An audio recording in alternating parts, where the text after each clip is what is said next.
Hey, what's up, guys? Today I'm going to be giving you guys some tips and tricks on how you can qualify for round 2 of FNCS.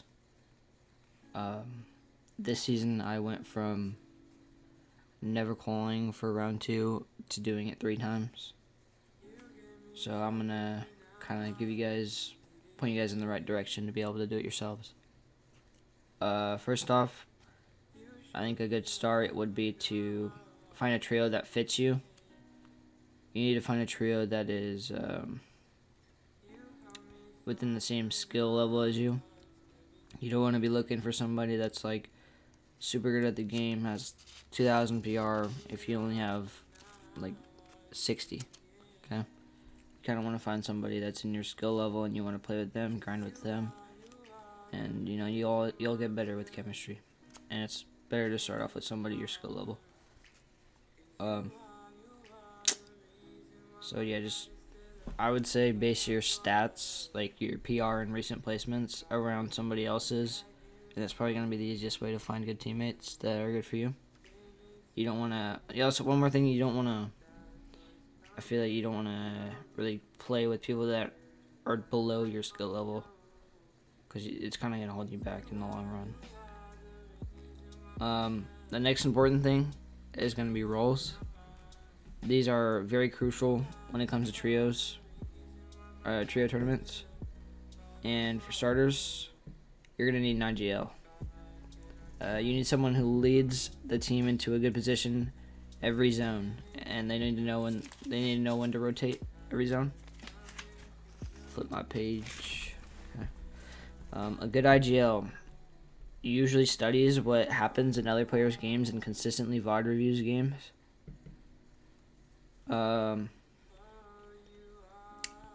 Next, you're going to need a fragger, someone who could sit in the back of the tarp and go for easy kills, not risky kills, but easy kills that they see. And when you're sitting in the back, you don't want to be like right next to the zone, because you're going to take some ticks, which isn't good.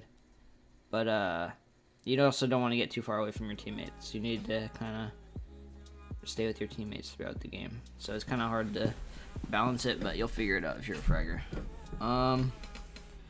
The person that plays fragger is usually the most mechanical player in your trio. So, but lastly, you're gonna need to figure out where you want to fill in this last position, because there's a couple ways you can fill it in.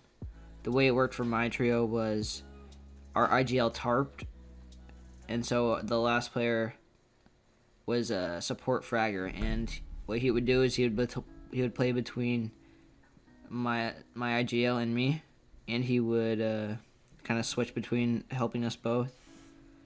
And if the IGL needed to stop tarping to heal, then this player is going to be the one that goes ahead and tarps for them to get them this circle. If the fragger needs help, then they're going to go back there and help the fragger get kills. And another key role for this player is they're going to be transferring mats to the IGL, whether that's splitting their own mats or they're taking some of the fragger's mats to give to the IGL. Next step is you're going to need to find a good drop spot. So with drop spots, you don't want to find a drop spot that's going to get you killed early on, because FNCS is very placement based, and you kind of have to live off spawn to get placements. But typically you would probably land at an unnamed location that gets you good enough loot to win games and play very consistently within top 10. Or you don't have to place top 10 every game, but you definitely want to try and shoot for that, if not better. FNCS is, like I said, very placement based, so it doesn't mean to go full passive, because in FNCS almost every single game is going to get storm surged, so you're going to need to get tags, whether that's through off spawn fighting, which is kind of rough, but the way that it's probably easiest to go is to go for tags from far away, or like on a hill that's hard for a team to reach you, because you don't want to get W keyed by going for tags, but you just want to go for easy tags, just enough to not get you surged. In round 1, you're probably not going to get contested too much, so where you land isn't too big of a deal, but in round 2, it's name POIs are just really rough because they're going to get landed on every single game. I think whenever I played round 2 of FNCS, 8 out of 10 games were conned at a named location. So you just got to be careful for that.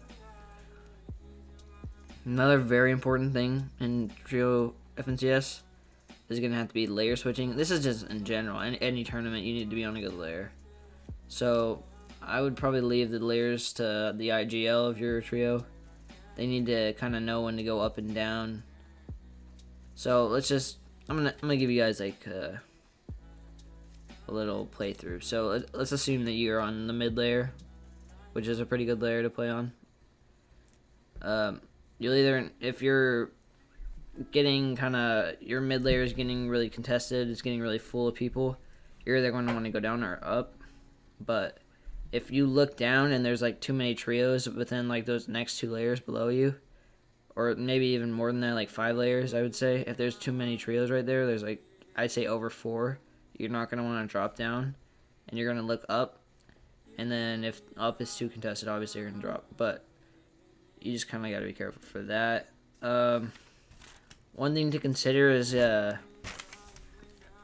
kind of want to look up for height a lot, because height is going to win you the game a lot of the time, but don't risk your life for it. If you risk your life for it, it's not going to end well. But when you're playing mid layer, make sure you're not going too low, because low ground teams, the problem with low ground teams is that you kind of have to be really good to play a low ground, because when you play a low ground and the storm or the circle pulls up like a higher terrain, then all those players that are on low ground and like a few layers above you, they're just going to be suffocating you with builds. And the same thing goes for low ground players below you. Is they're going to, if you're like playing too low, they're going to be breaking into your tarps because they're getting suffocated by all the builds and getting stuck in the storm. So you kind of have to watch out for that.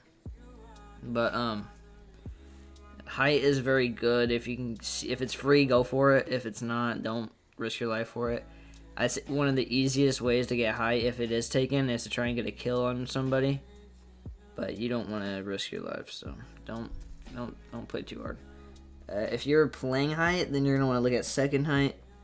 Which, if you're second height, this is gonna happen to you, and you better do it to whoever is second height. If your height is spraying, because if that person second height is looking at you, they're most likely gonna look at you. If they're second height, you're gonna spray them and waste their mats. And the same thing goes for you if you're second height. You don't want to lose height, so that's what's gonna have to happen. One of the best times to look for height is during the second moving zone. Don't like I said, this is just really crucial. If you're gonna go for height, don't risk your game. It's not worth it. Placement's more worth it than anything else. Height wins you games, but it doesn't win you tournaments. So be ready to play mid layer, because height is just very, very risky. Another crucial thing when it comes to trios is going to be practice. It's very key. When it comes to trying to place, you're going to want to practice open scrims, arena, but the best possible way to get any practice is going to be playing all of the trio tournaments you can. Because tournaments are the best practice you can get. Whenever I started playing FNCS and I was placing, it was the best practice I've ever gotten. I've never experienced anything like that before. It's just a different field than anything that you could play.